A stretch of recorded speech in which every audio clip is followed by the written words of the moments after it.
Students of class 10, आज हम लोग सोशल साइंस के अंतर्गत सिविक्स का फर्स्ट चैप्टर का सेकेंड क्लास लेने जा रहे हैं।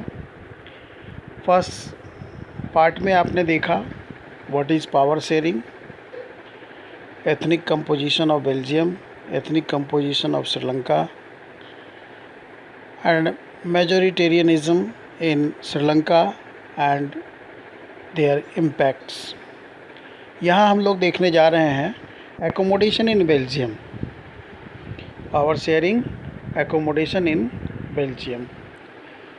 Leaders of Belgium amended their constitution 4 times between 1970 and 1993 and made arrangements for their power sharing. Belgium के नेताओं ने 1970 से लेकर 1993 तक इस बीच अपने संविधान में 4 बार परिवर्तन किया, 4 बार संशोधन किया और पावर शेयरिंग का अरेंजमेंट किया। उसमें क्या खासियत थी, इसे हम निम्न बिंदुओं के अंतर्गत देख सकते हैं। पहला है, number of Dutch and French ministers shall be equal in the central government. पहले प्रोविज़न के तहत उन्होंने ये तय किया कि केंद्रीय सरकार में फ्रेंच और डच मिनिस्टर्स की संख्या बराबर होगी। इसी में उन्होंने ये भी तय किया, इसलिए मैंने इसको अलग कर दिया है, याद करने में आपको आसानी होगी। Some special laws could be passed with the support of both group. दोनों ग्रुप जब सहमत होंगे तभी कुछ विशिष्ट जो कानून है वो पास किए जाएंगे। अगर एक भी ग्रुप कोई विरोध करता है तो वो कानून पास नहीं किया जाएगा। ये पहला अरेंजमेंट था उनका कि नंबर ऑफ मिनिस्टर्स फ्रेंच और डच दोनों इक्वल होंगे और जो कुछ स्पेशल लॉ है वो दोनों ही समुदाय की सहमति से, दोनों ही ग्रुप के मेजॉरिटी की सहमति से ही वो कानून बनाया जा सकता है। इसके दूसरे प्रोविज़न को देखें। Many powers of the central government have been given to the state government. केंद्र सरकार की बहुत सारी शक्तियाँ राज्य सरकार को दी गई या वहाँ की जो राज्य की सरकारें थी उनको दी गई। द स्टेट गवर्नमेंट, उसी का सेकेंड प्रोविज़न है, सेकेंड पार्ट का ही सेकेंड प्रोविज़न है। The state government is not the subordinate to the central government. केंद्र सरकार राज्य सरकार केंद्र सरकार की अधीनस्थ नहीं है, उसके अधीन नहीं है, उसके नियंत्रण में नहीं है, उसका ऑर्डरली नहीं है, उसके ऑर्डर को फॉलो करने के लिए विवश नहीं है। यानी राज्य सरकार और केंद्र सरकार दोनों ही अलग अलग एंटिटी है। राज्य सरकार का अपना अस्तित्व है, वह केंद्र सरकार का केवल अधीनस्थ बनकर नहीं रहेगा, केवल उसके अंडर में नहीं रहेगा। तीसरी व्यवस्था के अंतर्गत उन्होंने अपनी राजधानी ब्रुसेल्स के लिए एक सेपरेट गवर्नमेंट की व्यवस्था की, एक अलग सरकार होगी उसकी, जिसमें दोनों ही कम्युनिटी ने यह तय किया कि दोनों ही कम्युनिटी के रिप्रेजेंटेटिव्स इक्वल नंबर में होंगे। ब्रुसेल्स में चूँकि फ्रेंच का 80% पॉपुलेशन था तो उनका 80% मिनिस्टर होना चाहिए था, 80% रिप्रेजेंटेटिव होना चाहिए था। लेकिन चूँकि डच ने पूरे देश में इक्वल रिप्रेजेंटेशन स्वीकार किया, इक्वल नंबर ऑफ मिनिस्टर स्वीकार किया सेंट्रल गवर्नमेंट में, इसलिए ब्रुसेल्स में भी फ्रेंच ने डचों को इक्वल रिप्रेजेंटेशन देना स्वीकार किया।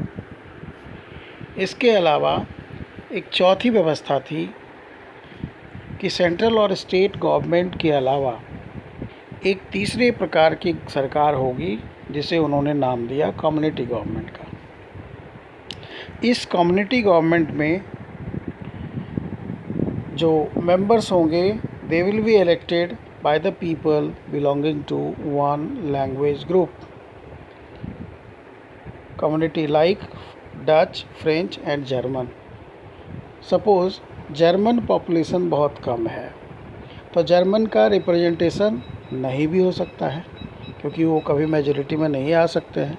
लेकिन इस तीसरे लेवल की सरकार में उन्होंने ये सुनिश्चित किया कि उनकी संख्या चाहे कितना भी कम हो, वे अपने रिप्रेजेंटेटिव चुन सकेंगे। हर कल्चरल ग्रुप, हर लिंग्विस्टिक ग्रुप के लोग अलग अलग संख्या में अपने प्रतिनिधियों का चुनाव कर सकेंगे और वे अलग इन प्रतिनिधियों को चुनकर भेजेंगे, no matter where they live, वो कहाँ रहते हैं। जैसे हमारे यहाँ जो चुनाव होता है उसमें क्या होता है, लोकल चुनाव, लोकल बॉडी की बात करें, म्यूनिसिपैलिटी का चुनाव आप लोग देखे होंगे या पंचायत का चुनाव देखे होंगे। हम पंचायत को या म्यूनिसिपैलिटी को कई वार्ड में बांट देते हैं और हर वार्ड से एक वार्ड कमिश्नर चुनकर आता है।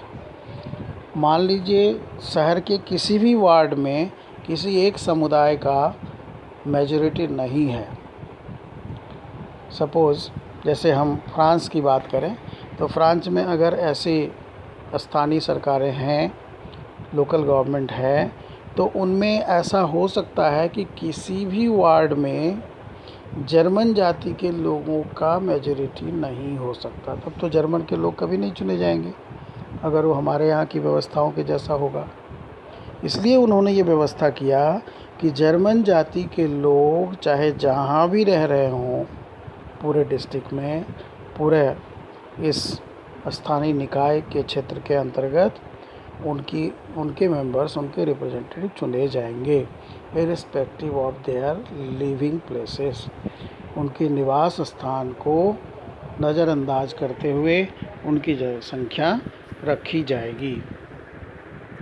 जैसे हम एक उदाहरण से समझ सकते हैं, मान लीजिए भाटपाड़ा म्यूनिसिपैलिटी, यहाँ भाटपाड़ा म्यूनिसिपैलिटी में सिखों की संख्या बहुत कम है, तो सिखों के वार्ड कमिश्नर कहीं से नहीं चुने जाएंगे, क्योंकि यहाँ की जो व्यवस्था है कि अलग अलग वार्ड होंगे और वहाँ से एक वार्ड कमिश्नर चुनकर आएगा, तो सिखों का रिप्रेजेंटेशन नहीं हो पाएगा। लेकिन बेल्जियम की सरकार ने इसका एकोमोडेशन किया कि नहीं, सिख सदस्य भी अगर हों तो वे चुने जा सकें, क्योंकि वो चाहे जितनी भी कम संख्या में हो, किसी भी एरिया में रह रहे हों, वो किसी भी वार्ड से खड़ा होने वाले कैंडिडेट को अपना वोट दे सकते हैं और इस तरह से वो अपना रिप्रेजेंटेटिव चुनकर भेज सकते हैं।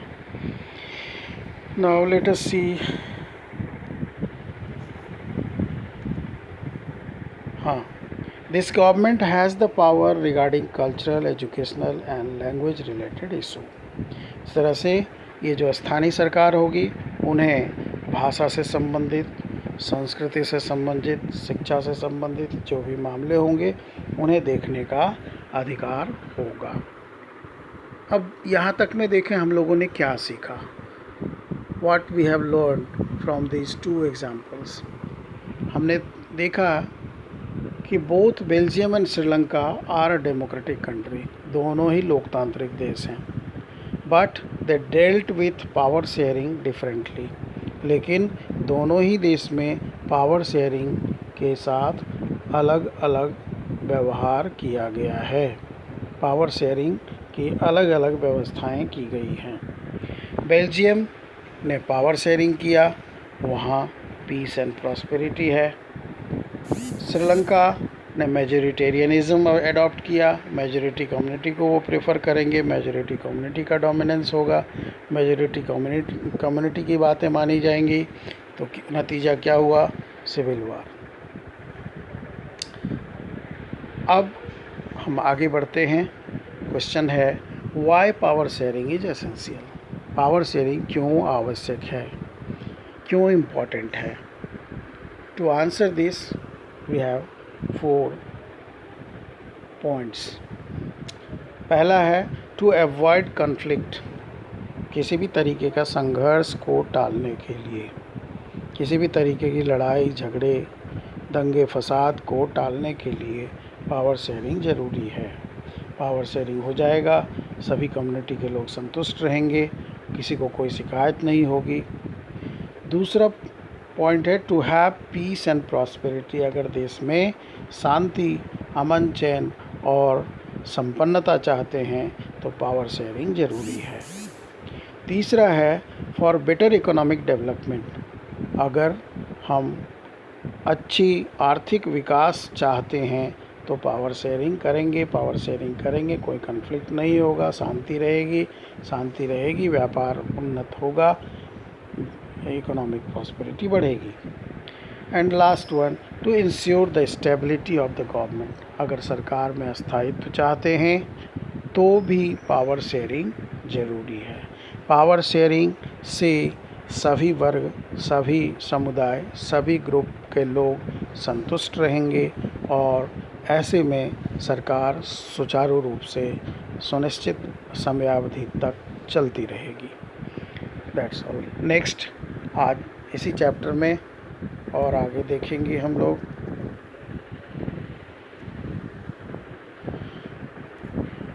ये थोड़ा पेज बदल गया है।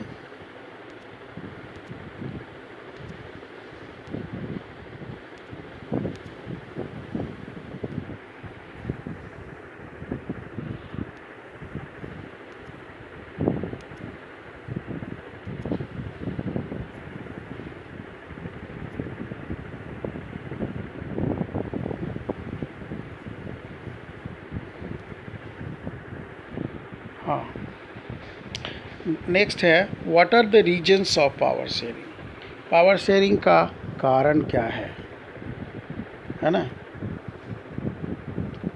क्या क्या आधार है पावर शेयरिंग का, रीजनिंग क्या है। हाँ, तो अपने बुक में दो तरीके का रीजनिंग दिया हुआ है। एक है प्रूडेंशियल रीजन्स, एक प्रूडेंशियल कारण है, और दूसरा मॉरल रीजन्स है, मॉरल कारण है या नैतिक कारण है। प्रूडेंशियल रीजन को समझें। Prudential reason of power sharing is based on prudence और calculation of profit and loss. Prudential reason of power sharing जो है ये प्रूडेंस मतलब इफ़िशियंसी कह सकते हैं, किससे इफ़िशियंसी बनी रहेगी, किस में प्रॉफिट है, किस में फ़ायदा है, इसको देख करके पावर शेयरिंग करते हैं और इसको prudential reason of power sharing कहते हैं। एक एग्जाम्पल के तौर पे हम समझाएं, मान लीजिए हिंदू मुस्लिम के बीच इंडिया में पावर शेयरिंग हो। पावर शेयरिंग होने से हम देख रहे हैं कि पावर शेयरिंग होने से क्या होगा। पावर शेयरिंग होगी, कभी दंगे नहीं होंगे, कभी फसाद नहीं होंगे, दोनों कम्युनिटी के लोग शांति से रहेंगे, तो निश्चित रूप से आर्थिक विकास होगा। तो ये कैलकुलेशन अगर हम करते तो देख पाते हैं कि ये बेनिफिशियल है, ये लाभदायक है, इसलिए चलो पावर शेयरिंग करते हैं। तो ये जो रीज़न है पावर शेयरिंग करने का कि पावर शेयरिंग कर लेते हैं तो झगड़े नहीं होंगे, दंगे नहीं होंगे, आर्थिक विकास होगी, आर्थिक विकास की गति कभी रुकेगी नहीं। तो ये हो गया prudential reason of power sharing. Prudence, efficiency और the calculation of loss and profit, इसके आधार पर जो अच्छा होता है जिसको हम सेलेक्ट करते हैं वो कहते हैं prudential reason of power sharing. दूसरा है moral reason of power sharing. Moral reason morality, नैतिकता पे बेस्ड है या डेमोक्रेटिक वैल्यूज़ पे बेस्ड है। एक एग्जांपल ले लें, सपोज इस क्लास में बॉयज़ और गर्ल्स की संख्या, बॉयज़ 30 हैं, गर्ल्स 20 है। तो 30 और 20 है, तो मॉरल रीज़न क्या कहता है कि अगर बॉयज़ यानी गर्ल्स से 2 मॉनिटर बनाए जाएं तो बॉयज़ से 3 मॉनिटर बनाए जाएं, क्योंकि अगर 2 20 को रिप्रेजेंट करते हैं तो 3 30 को रिप्रेजेंट करते हैं। तो ये जो रीज़न है ये मॉरल रीज़न है। तो इसमें जब भी कभी सरकार बनती है, सीटों का बंटवारा होता है, लोग चुने जाते हैं, तो ये देखा जाता है कि ये किस कम्युनिटी के लोग कितने चुन करके आए हैं। जैसे 2 पार्टियां अगर पावर शेयरिंग कर रही हैं तो दोनों देखेगी, एक के पास 30 मेंबर हैं, एक के पास 20 मेंबर हैं, तो एक के 3 मिनिस्टर होंगे, एक के 2 मिनिस्टर होंगे, एक के अगर 6 मिनिस्टर होंगे तो दूसरे के 4 मिनिस्टर होंगे। तो ये मॉरल रीज़न या इक्वलिटी कह सकते हैं हम, जो डेमोक्रेटिक वैल्यू है, इक्वलिटी, लिबर्टी फ्रेटर्निटी ये डेमोक्रेटिक वैल्यू है। तो डेमोक्रेटिक वैल्यू पे जो आधारित है या जो मॉरल रीज़न पे आधार है, मॉरलिटी के आधार पर आधारित है, उसको हम लोग moral reason of power sharing कहते हैं। इस चैप्टर के लास्ट में हम लोग देखेंगे forms of power sharing. Power sharing के प्रकार कौन कौन से हैं। इस बुक में 4 रूप दिया गया है। There are 4 forms of power sharing. First है among power sharing among different organs of the government. सरकार के विभिन्न अंगों के बीच पावर शेयरिंग, शक्ति का विभाजन। सरकार के विभिन्न अंगों से मतलब है, सपोज़ केंद्र सरकार है तो वहाँ भी एग्जीक्यूटिव लेजिस्लेटिव जुडिशरी है, राज्य सरकार है तो वहाँ भी एग्जीक्यूटिव लेजिस्लेटिव जुडिशरी है। तो एक ही लेवल में, केंद्र सरकार के लेवल में ही इन तीनों अंगों के बीच शक्ति का विभाजन, ये एक तरीका है। इसको हॉरिजॉन्टल पावर शेयरिंग भी कहते हैं। क्षैतिज शक्ति साझाकरण। दूसरा है among government at different level. इसका मतलब है सरकार अगर डिफरेंट लेवल्स में है, जैसे central government, state government, local government, तो डिफरेंट लेवल्स के बीच पावर शेयरिंग जो करते हैं, कुछ काम केंद्र सरकार करेगी, कुछ राज्य सरकार करेगी, कुछ स्थानीय सरकारें करेंगी। तो ये जो पावर डिवीज़न ऑफ पावर है, इसको हम लोग among government at different levels कहते हैं, और इसी को दूसरे रूप में हम लोग वर्टिकल पावर शेयरिंग के नाम से भी जानते हैं। तीसरा पावर शेयरिंग का रूप है power sharing among different social groups like linguistic group and cultural group. जैसे कि बेल्जियम में पावर शेयरिंग हुआ फ्रेंच और डच के बीच।